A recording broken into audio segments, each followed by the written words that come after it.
Et le troisième élément que je vais mentionner ici, c'est le jeu de l'offre et la demande.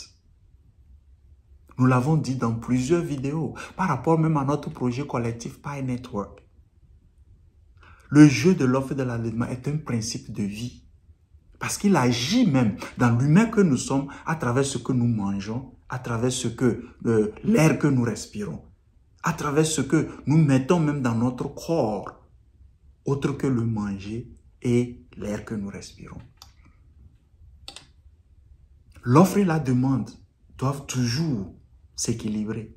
Et c'est ça qui maintient notre bien-être. Maintenant, mis dans ce canevas-là, des inventions et tout, nous avons un gros défi à relever quand il en vient au panier du consommateur. À renforcer la capacité donc financière de nos consommateurs. Le marché peut être un grand marché de consommateurs. Mais si nous ne travaillons pas et nous ne trouvons pas des solutions adéquates à renforcer donc le pouvoir d'achat du consommateur, on aura vraiment des défis avec toutes les idées ingénieuses de produits et services que nous allons mettre sur le marché. Oui, renforcer le pouvoir d'achat des consommateurs. Le consommateur en entreprise a une puissance, une influence très forte. Quel que soit le produit, entrepreneur que tu sois, quel que soit le produit que tu as, même si tu n'as pas les financements, dépendamment donc de la nature du produit, tes clients peuvent même t'aider à financer. Les retours des expériences des clients sont plus déterminants que toute chose.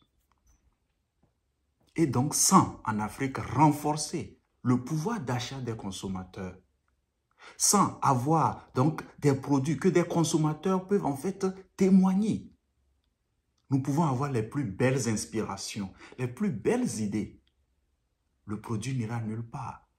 Alors, si nous prenons le cas, dans le cas donc de notre frère Chikumbuttu Maxwell du Zimbabwe. Alors, vous allez remarquer que depuis que tout ceci se passe, on n'a pas un flot. Je ne parle pas de d'une, deux, trois personnes, d'accord? Mais des consommateurs qui ont expérimenté la chose. Ils feront même plus sa publicité que rien d'autre. Le pouvoir d'achat du consommateur. L'Afrique en souffre. Sinon, nos entrepreneurs, nos producteurs vont toujours compter sur l'extérieur parce qu'il y a une plus-value sur donc leurs produits estimés donc de l'extérieur que nos propres consommateurs sur le terrain. Si nous voulons compter juste sur le système financier, bancaire, juste qui est en place, d'accord, nous allons toujours avoir un défi. Et c'est de là, je parle donc de vraiment renforcer l'offre et la demande. Faut pas qu'on soit là que les programmes de développement ne supportent que l'offre, ne supportent que la création de ces idées, la création de l'auto-indépendance de nos entrepreneurs pour résoudre donc nos défis de développement économique. Le consommateur. Alors, dans l'idée, par exemple, avec son retour de Maxwell Chikumbuttu, on nous dit le système, et c'est bien, maintenant il clarifie bien que ce n'est pas la fabrication des véhicules. C'est que vous pouvez avoir un véhicule et ils vont installer leur système d'énergie dedans. Bonne idée. Et on verra au fur et à mesure comment ça va aller. Puisque jusque-là, on voit que des véhicules qui roulent, donc avec le truc dedans. Parce qu'il aura toujours quand même un défi pour pouvoir, effectivement, parce qu'il y a une concurrence sur le marché. Et c'est là où je veux en aller. 10 000 $ pour avoir le système et le mettre dans le véhicule. Ce n'est pas le véhicule lui-même, mais le système pour mettre dans le véhicule.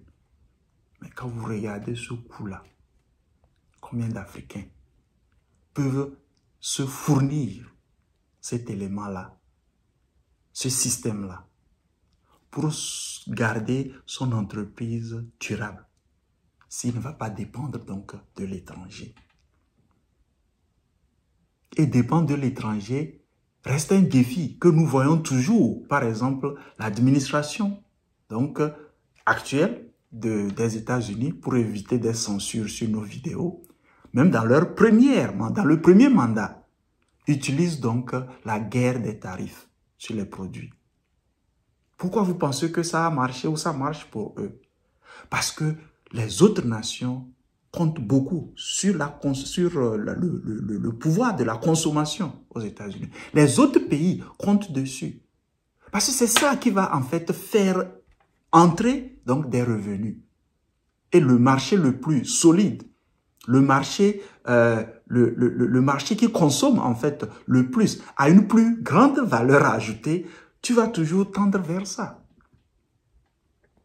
Et vous pouvez parler à beaucoup d'entrepreneurs, par exemple, sur le continent. Ils sont obligés de compter sur donc, des programmes de développement. Ils sont obligés de compter sur la consommation dans ces autres pays occidentaux-là pour avoir plus de marge. S'ils veulent compter juste sur la consommation locale, c'est challengeant au prix auquel ils vont vendre le truc. L'offre et la demande. Ce n'est pas notre première fois de crier haut et fort qu'il faut vraiment voir comment ce principe-là joue déjà dans notre vie et capitaliser là-dessus. Au lieu de juste pousser l'offre, créer les produits, devenir entrepreneur. On voit où les choses sont. Quand je retourne et je regarde même les entrepreneurs qui ont créé des produits que nous avons mentionnés dans des vidéos, il y a peut-être 5 ans, 7 ans. Aujourd'hui, ces entreprises ont disparu. Parce que la consommation locale, elle est très difficile. Pourquoi? Le pouvoir d'achat.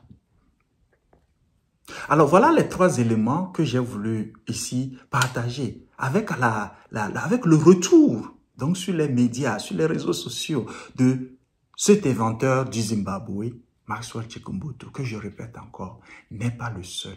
Ils sont nombreux sur le continent. Mais qu'est-ce qui bloque?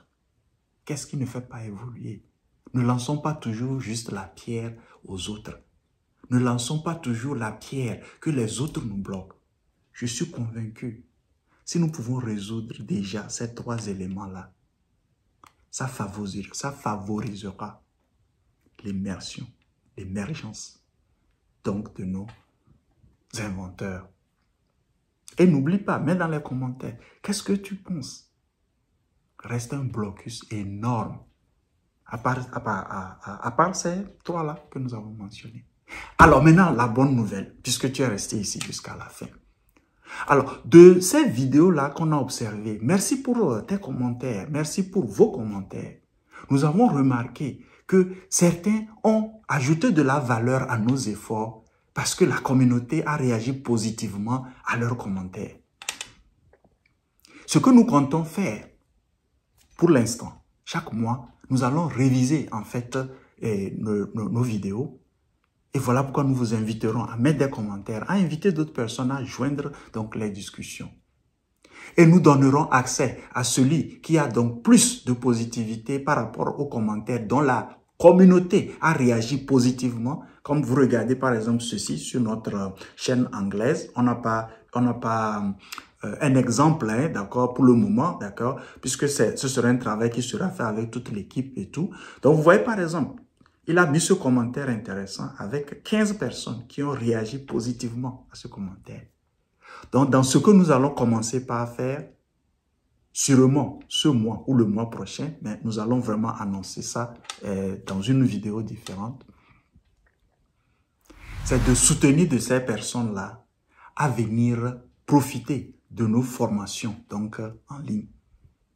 Les formations qui portent sur la découverte des talents naturels. La découverte de notre potentiel naturel, de comment nous approchons la résolution de nos problèmes, comment nous approchons nos décisions. Et si c'est une idée qui t'intéresse, puisque tu es resté jusqu'à la fin, comme je te l'ai demandé, laisse-nous savoir dans les commentaires et nous le lancerons très bientôt. Je te retrouve dans une autre vidéo.